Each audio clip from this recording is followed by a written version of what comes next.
బులెటిన్లో breaking news చూస్తున్నాం. హైదరాబాద్ జీడిమెట్ల పారిశ్రామిక వాడకు ఆనుకొని ఉన్న సుభాష్ నగర్ డివిజన్ వెంకటాద్రి నగర్లో రాత్రి నుంచి మ్యాన్ హోల్ నుంచి ఎరుపు రంగు నీరు రావడంతో స్థానికులు తీవ్ర భయాందోళనకు గురవుతున్నారు.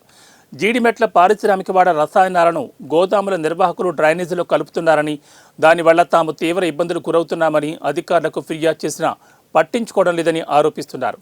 డ్రైనేజ్ నిండిపోయినప్పుడల్లా రంగు నీరు వస్తోందని చెప్తున్నారు. ఈ ఘటనపై సమాచారం అందుకున్న అధికారులు కెమికల్ వాటర్ లేదా రంగు నీళ్ల అనే అంశంపై సమగ్రంగా దర్యాప్తు చేస్తున్నారు. బాధ్యులపై కఠిన చర్యలు తీసుకుంటామని హామీ ఇచ్చారు.